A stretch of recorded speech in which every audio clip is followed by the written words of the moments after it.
Good morning class 12। हम लोग काले मेघा पानी दे पाठ को पढ़ रहे हैं और हम लोगों ने पिछली कक्षा में पढ़ा कि किस तरीके से लेखक अंधविश्वासों का विरोध करते हैं और वे उसे हमारी गुलामी का प्रतीक मानते हैं कि उन्हीं अंधविश्वासों के कारण ही हम लोग अंग्रेजों के गुलाम हैं। तो आगे बढ़ते हैं, पाठ को आगे पढ़ते हैं। अंधविश्वासों के खिलाफ तो तर्कस में तीर रखकर घूमता रहता हूँ। क्या कहते हैं वो कि मैं तो अपने तर्कस में अंधविश्वासों के लिए तीर रखकर घूमता हूँ, यानी मैं अंधविश्वासों को समाप्त करने के लिए, जन जागृति के लिए हमेशा तत्पर रहता हूँ। मगर मुश्किल यह थी कि मुझे अपने बचपन में जिससे सबसे ज़्यादा प्यार मिला वे थी जीजी। यूँ मेरे रिश्ते में कोई नहीं थी, यानी वे रिश्ते में कोई नहीं थी, लेकिन मुझे जिससे सबसे ज़्यादा प्यार मिला वे जीजी थी। उम्र में मेरी माँ से भी बड़ी थी। वह अपने लड़के बहू सबको छोड़कर, उनके प्राण मुझ ही में बसते थे, यानी उनके भी अपने बच्चे थे, बहू थी, बेटे थे, सब थे, लेकिन उनके प्राण कहाँ बसते थे? मुझ में बसते थे, यानी लेखक में बसते थे। और वे थी उन तमाम रीति रिवाजों, तीज त्योहारों, पूजा अनुष्ठानों की खान जिन्हें कुमार सुधार सभा का यह उपमंत्री अंधविश्वास कहता था और उन्हें जड़ से उखाड़ फेंकना चाहता था। वे उन सभी चीजों की खान थी। पर मुश्किल यह थी कि उनका कोई पूजा विधान, कोई त्योहार अनुष्ठान मेरे बिना पूरा नहीं होता था। यानी मैं जिन चीज़ों का विरोध करता था वो सारी चीज़ें मुझ पर ही आकर ख़त्म होती थी। यानी उनके हर अनुष्ठान में, हर त्योहार में, हर व्रत में, सब चीज़ों में मैं अवश्य रहता था, यानी वो मुझे अवश्य शामिल करती थी। मेरे बिना वो पूरा नहीं होता था। दिवाली है तो गोबर की कौड़ियों से गोवर्धन और सतिया बनाने में लगा हूँ। जन्माष्टमी है तो रोज 8 दिन की झांकी तक को सजाने और पंजीरी बांटने में लगा हूँ। हर छठ है तो छोटी रंगीन कुल्हाड़ियों से भूजा भर रहा हूँ। किसी में भुना चना, किसी में भुनी मटर, किसी में भुने अरवा चावल, किसी में भुने गेहूँ। जीजी यह सब मेरे हाथों से करवाती थी। यानी जिन चीज़ों का मैं घोर विरोध करता था वो सारी चीज़ें जीजी क्या करती थी? मुझसे करवाती थी। क्यों? ताकि वो सारा पुण्य उन्हें मिले, यानी लेखक को मिले, ताकि उनका पुण्य मुझे मिले, यानी लेखक को मिले, केवल मुझे। यह उनकी भावना होती थी। लेकिन एक बार मैंने साफ इनकार कर दिया। नहीं फेंकना है मुझे बाल्टी भर भर कर पानी इस गंदी मेढक मंडली पर। जब जीजी बाल्टी भरकर पानी ले गई, उनके बूढ़े पांव डगमगा रहे थे, हाथ कांप रहे थे। तब भी मैं अलग मुंह फुलाए खड़ा था। शाम को उन्होंने लड्डू मठरी खाने को दिए तो मैंने उनके हाथ से अलग खिसका दिया, मुंह फेर कर बैठ गया। जीजी से बोला भी नहीं, यानी मैंने उनसे मुंह फुला लिया था कि मैं ये सब काम नहीं करूंगा जो आप मुझसे करवा रही हैं। मैं इस मेढक मंडली पे पानी नहीं फेंकूंगा, और मैं उनसे रूठ गया। पहले तो वो तमतमाई, यानी उन्होंने पहले गुस्सा दिखाया लेकिन ज़्यादा देर तक उनसे गुस्सा नहीं रहा गया, यानी वो अपने क्रोध को ज़्यादा देर तक नहीं रख पाए। पास आकर मेरा सर अपनी गोद में लेकर बोली, देख भैया रूठ मत, यानी रूठो मत, मेरी बात सुन, यह सब अंधविश्वास नहीं है। जीजी क्या कहती है कि तू जिसे अंधविश्वास मान रहा है वह अंधविश्वास नहीं है। हम इन्हें पानी नहीं देंगे तो इंद्र भगवान हमें पानी कैसे देंगे? यानी हम इन्हें पानी देते हैं तो बदले में इंद्र भगवान हमें पानी देते थे। इसी बात का तो लेखक का विरोध था कि हम उन्हें पानी देंगे तभी इंद्रदेव इन्हें हमें पानी देंगे। तो हमें ऐसा करने की कोई आवश्यकता नहीं है। मैं कुछ नहीं बोला। फिर जीजी बोली, तू इसे पानी की बर्बादी समझता है, पर यह बर्बादी नहीं है। जीजी अपने तर्क दे रही हैं, अपने विश्वास को बचाने के लिए क्या कर रही हैं? तर्क दे रही हैं। यह पानी का अर्घ चढ़ाते हैं। हम लोग क्या करते हैं? उन पर पानी का अर्घ चढ़ाते हैं। जो चीज मनुष्य पाना चाहता है उसे पहले देना नहीं तो देगा नहीं तो पाएगा कैसे?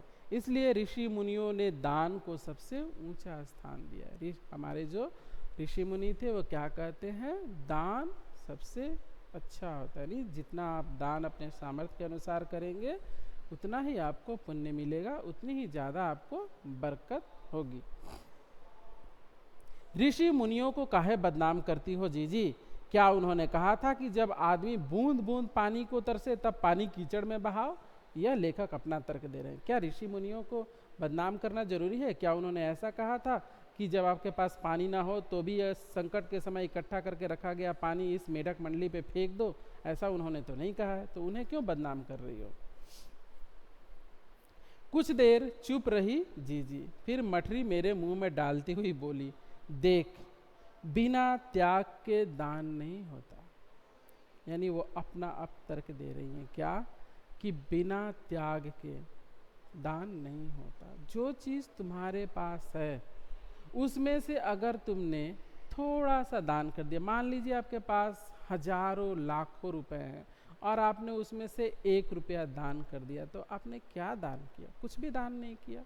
तो कह रही हैं कि दान नहीं होता बिना त्याग के। अगर तेरे पास लाखों करोड़ों रुपए हैं और उनमें से तू 2-4 रुपए किसी को दे दे तो क्या दान होगा? यानी वह क्या त्याग हुआ? वह त्याग नहीं हुआ।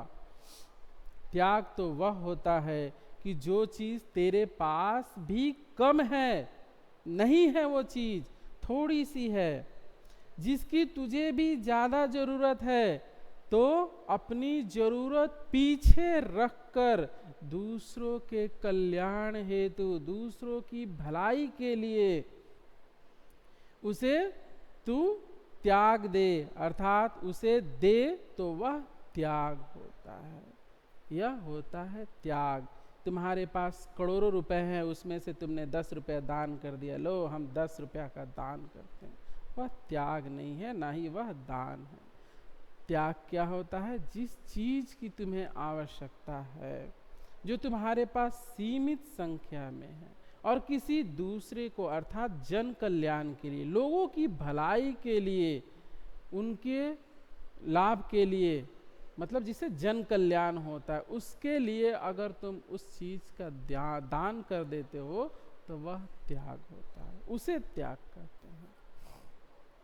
जी ये सारी बातें कह रही हैं। त्याग तो वह होता है कि जो चीज तेरे पास भी कम है, उसकी तुम्हें जरूरत है, उसको तुमने जन कल्याण के लिए त्याग दिया। दान तो वह होता है, उसी का फल मिलता है, यानी उस तरह के दान का ही, उस तरह के त्याग का ही क्या मिलता है? फल मिलता है, अन्यथा बाकी चीजों का फल नहीं मिलता। फल वल कुछ नहीं मिलता, सब ढकोसला है। लेखक क्या कह रहे हैं? ये सब फल वल कुछ नहीं मिलता है, सब ढकोसला है। मैंने कहा तो, पर कहीं मेरे तर्कों का किला पस्त होने लगा। यानी जो मैं तर्क दे रहा था वो दीदी के जीजी के तर्कों के सामने क्या हो रहे थे? ढीले पड़ रहे थे, कमजोर पड़ रहे थे वो सारे तर्क। मगर मैं भी जिद पर अड़ा था, मैं अपने जिद पर अड़ा था कि ये सारी चीज़ें क्या है? अंधविश्वास है, ढकोसला है, ये सब चीज़ें मैं नहीं मानता, मैं इसका समर्थन नहीं करता। फिर जीजी बोली, देख, तू अभी से पढ़ लिख गया है, यानी तू बहुत पढ़ लिख गया है, तेरी खोपड़ी बहुत ज़्यादा बढ़ गई है, दिमाग बहुत ज़्यादा बढ़ गया है। मैंने तो गांव के मदरसे का भी मुंह तक नहीं देखा, यानी मैं पढ़ी लिखी नहीं हूँ, तू बहुत पढ़ा लिखा है। यानी तेरी पढ़ाई लिखाई इतनी ज़्यादा हो गई है कि तू हर चीज़ को क्या कह रहा है? अंधविश्वास कह दे रहा है। ये ढकोसला कह दे रहा है। तो तू बहुत पढ़ा लिखा है। मैंने तो मदरसे का मुंह तक नहीं देखा है, जो हमारे गांव में ही है। पर एक बात देखी है कि अगर 30-40 मन गेहूं उगाना है तो किसान 5-6 सेर अच्छा गेहूं अपने पास से लेकर जमीन की क्यारियां बनाकर फेंक देता है, यानी उन क्यारियों में डाल देता है। अगर उसे बहुत ज़्यादा गेहूं प्राप्त करना है तो पहले थोड़ा गेहूं का उसे त्याग करना होता। अगर वह 5-6 सेर या जो भी हो, जितनी बीज की आवश्यकता, अगर उस बीज का वह त्याग ना करे तो उसे गेहूं प्राप्त नहीं होगा। उसे बुआई कहते हैं। यह जो सूखे हम अपने घर का पानी इन पर फेंकते हैं, वह भी क्या है, एक तरह की बुआई है। यह पानी गली में बोएंगे तो सारे शहर, कस्बा, गांव पर पानी वाले बादलों की फसल आ जाएगी। यानी अगर हम पहले क्या करेंगे, इन मेढक, जिसे तो मेढक मंडली कह रहा है, इस इंद्र सेना पर पहले हम अगर पानी डालेंगे तो क्या होगा, सारे गांवों, शहरों, सब पर क्या होगा, बादलों की आगमन, बादलों का आगमन होगा और बादल बरसेंगे। यह भी एक तरह की क्या हुई, बुआई हुई। हम बीज बनाकर पानी देते हैं, फिर काले मेघा से पानी मांगते हैं। यानी बीज रूप में हम जल देते हैं पहले, फिर काले मेघा से क्या मांगते हैं, पानी मांगते हैं। सब ऋषि मुनि कह गए हैं कि पहले खुद दो, तब देवता तुम्हें 4 गुना 8 गुना करके लौटाएंगे। भैया, यह तो हर आदमी का आचरण है, जिससे सबका आचरण बनता है। यथा राजा तथा प्रजा, यानी जैसी राजा होती है वैसी ही प्रजा होती है। यही नहीं माफ कीजिएगा, यथा राजा तथा प्रजा, सिर्फ यही सच नहीं है, जैसी प्रजा होती है वैसी ही राजा का भी आचरण होता है। हम लोग अक्सर ये पढ़ते हैं कि यथा राजा तथा प्रजा, जैसा राजा होता है वैसी प्रजा होती है, पर ऐसा सब समय नहीं होता। कभी कभी क्या होता है, जैसी प्रजा, यथा प्रजा तथा राजा, जैसी प्रजा होती है वैसा राजा भी होता है। सच यह है कि यथा प्रजा तथा राजा, यही तो गांधी जी महाराज कहते हैं। जब से उनका बेटा स्वाधीनता आंदोलन में शामिल हुआ है तब से, और लाठी खाई है, तब से क्या हुआ है, जी भी गांधी जी के आदर्शों का पालन करने लगी हैं। वह भी गांधी जी को मानने लगी हैं और उनके बताए हुए रास्ते पर चलने लगी हैं। जीजी का एक लड़का राष्ट्रीय आंदोलन में पुलिस की लाठी खा चुका था। तब से जीजी गांधी महाराज की बात अक्सर करने लगी थी। इस बात को आज 50 से ज्यादा बरस होने को आए, पर ज्यों की त्यों मन पर दर्ज है। कभी कभी कैसे कैसे संदर्भों में ये बातें मन को कचोड़ जाती हैं। हम आज देश के लिए करते क्या हैं, बड़ी ही महत्वपूर्ण बात करें कि हम देश के लिए करते क्या हैं। मांगे हर क्षेत्र में बड़ी बड़ी हैं, पर त्याग का कहीं नामो निशान नहीं है। हम मांग तो बहुत करते हैं, हमें ये चाहिए, वो चाहिए, हमें ये दे दो, वो दे दो। केवल मांगने के लिए हाथ हमने आगे फैला कर रखे हैं। क्या हमने त्याग के लिए अपने हाथ को आगे बढ़ाया है कि नहीं? सबसे पहले हमें त्याग करना है, देश के लिए त्याग करना है।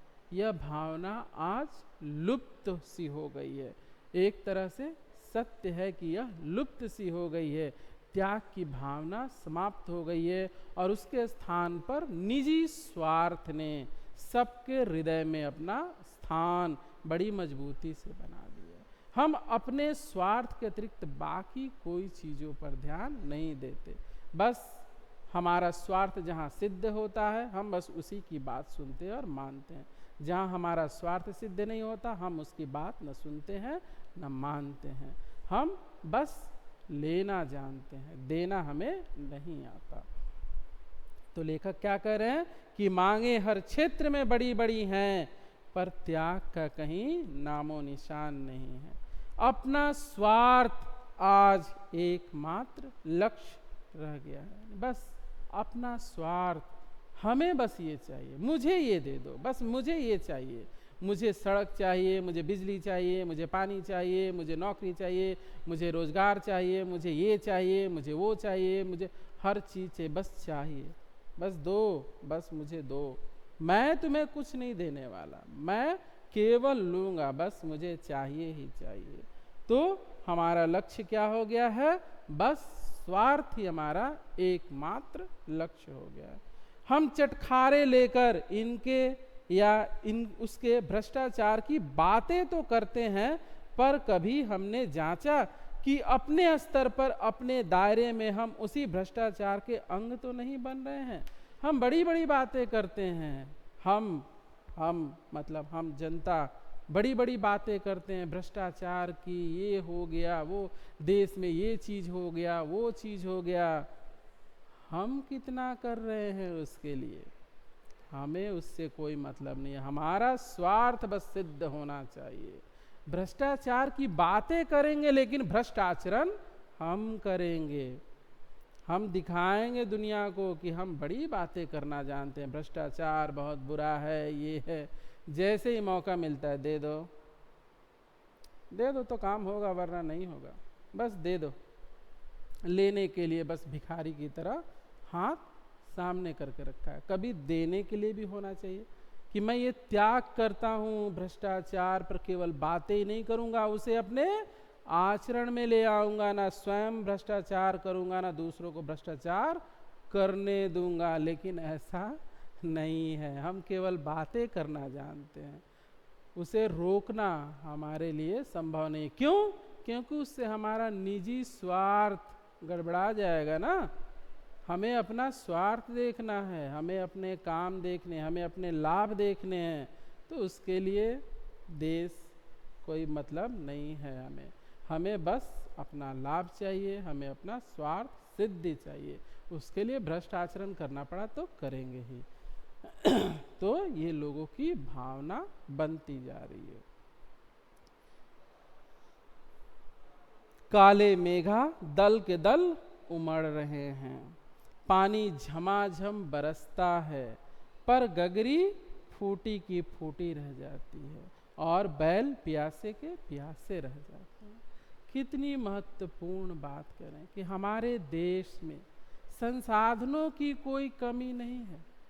हमारा देश हर तरह से समृद्ध है, भले ही इसे कितना ही बाहरी लोगों ने क्यों न लूटा हो, यहाँ से सब चीज़ लूट कर ले गए, फिर भी इस देश की धरा सोना ही उगलती है, आज भी उगल रही है।